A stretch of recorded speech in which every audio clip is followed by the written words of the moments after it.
Hello there. UK police forces have all but given up chasing acquisitive crimes like shoplifting and are being replaced with groups of local crime fighters.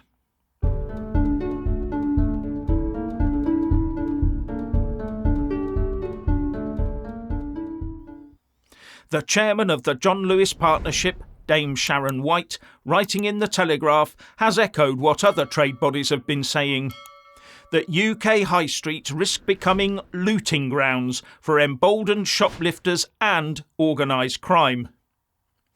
But this crime phenomena is not just limited to big towns and cities. The Mail reports on 3 Hampshire villages, Lyndhurst, Emery Down and Minstead, all just a couple of miles apart, that tell the tale of rising rural crime and an ever-decreasing police presence. And it's not just shoplifting in those villages. It's also burglary, especially of outbuildings where people generally store their bikes and tools. And with almost zero police presence and little more than a crime number for the insurance claim, the shopkeepers and residents of these quaint villages are clubbing together to pass information to each other and post information such as CCTV evidence on social media. Even identifying shoplifters and occasionally getting their stuff back from them in a non-confrontational way. And this is video evidence that they claim the police just ignore. Now, the Home Secretary, Suella Braverman, has said that the police should investigate all crimes, that no crime should be considered as trivial. But I'm not sure that message is getting through to the Chief Constables, who, by the way, have total operational independence. They make the operational decisions. And as a former Chief Inspector of Constabulary, Sir Tom Windsor, said in his 2020 report, in sharp contrast to the police in very many other countries, our police forces are not modelled on and do not operate as the obedient and oppressive arm of an authoritarian political leadership. Except where wokeness is concerned, it seems, and chasing those suffering from wrongthink on the internet. And that means they also make the operational decision to do the rainbow twerk. Anyway, Sir Tom Windsor also said, the first duty of a Chief Constable and the officers and staff under his or her direction and control is the prevention and suppression of crime and disorder. In this, the Chief is operationally independent and cannot act on unlawful orders or unduly intrusive political direction. Does that mean that asking the police to do their job of suppressing crime is therefore now being seen as unduly intrusive political direction? Now, one thing that should appall us all is that in Lyndhurst and Minstead, the residents and shopkeepers have set up these information sharing groups on Facebook and WhatsApp instead of calling the police. Now, that suggests to me that many of these crimes are no longer being communicated to the police, giving the impression that whatever the police are not doing is driving down crime. But it also illustrates a growing divide between the people and the police. And every speeding fine sent out, with less than 6% of crimes being solved, while the police escort slow-moving protesters and thought police the internet. None of this enhances the reputation of our police forces. And the Mail also says that 2.3 million cases were dropped nationally last year with no suspect. Policing by consent, the cornerstone of the British bobby, is being stretched to snapping point. Now, the democratic political connection between the people and the police is meant to be the Local Forces Police and Crime Commissioner, the PCC, and we elect those every 4 years. They are the ones who monitor the local Chief Constable and can hire and fire them.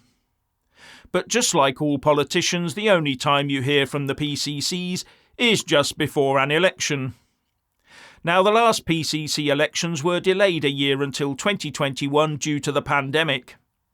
But to keep on track, the next election will be held only after 3 years, in May next year, 2024. So expect to see a slew of selective crime figures being produced in the run-up to those. However, the one thing that not dealing with crime results in is the expansion of CCTV systems. This is now happening in Hampshire due to worries over rising crime. And in time these systems will increase and will be monitored in real time by artificial intelligence face recognition systems. Be in no doubt. Because the people will demand these intrusive systems be put in place to keep them and their property safe, because the police can't. Or won't. Now, while the activities of these groups of amateur crime fighters, no, not the police, I'm talking about the residents and shopkeepers. While their activities are information gathering and in the odd case the low-level non-confrontational matter of asking shoplifters to return their goods, while that continues, it's all well and good. These activities do not make them vigilantes. Vigilantes also administer direct sentencing and punishment, and that is illegal. But the fewer crimes the police chase, the fewer criminals get brought to justice, the angrier the people will become. And right now we're at the stage of blatant crime. It's in our faces. And the perpetrators know they will never be brought to book by the criminal justice system.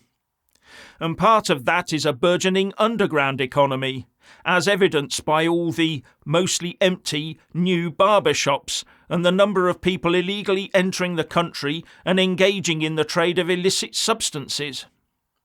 Now, to be fair to the police, they are very hard pressed, with government funding having fallen by 20% in real terms since 2010, says the Mail, with England and Wales seeing 600 out of 900 police station closures. And it must be further dispiriting for individual police officers who see offenders get off lightly by magistrates and judges. Probably because of the parlous state of our prisons. They've got nowhere to send them. Another area of government underfunding. But some police forces have not helped themselves by demanding diversity within their ranks and trying to be everybody's mate, instead of just employing the right person for the job and policing without fear or favour. But right now we have ordinary people whose safety is being put in danger. Some of these shoplifters can get aggressive when challenged, as reported by the likes of the Co-op. And this type of aggressive response is on the rise. And the more that people are told to basically stand aside and let the thief get on with it and then let them go without interruption, the angrier people will get. Especially when it hits the bottom line, hammers the insurance premiums and puts up prices for those who do opt to pay. And all those who call the police get in return, even when they've got eyewitness and video evidence, is a crime number to claim the insurance against. Or to put it more accurately, a wealth redistribution system that takes money from workers and hands it to criminals. Talk about a criminal justice system. Very aptly named, it seems, because it's the criminals that get all the justice.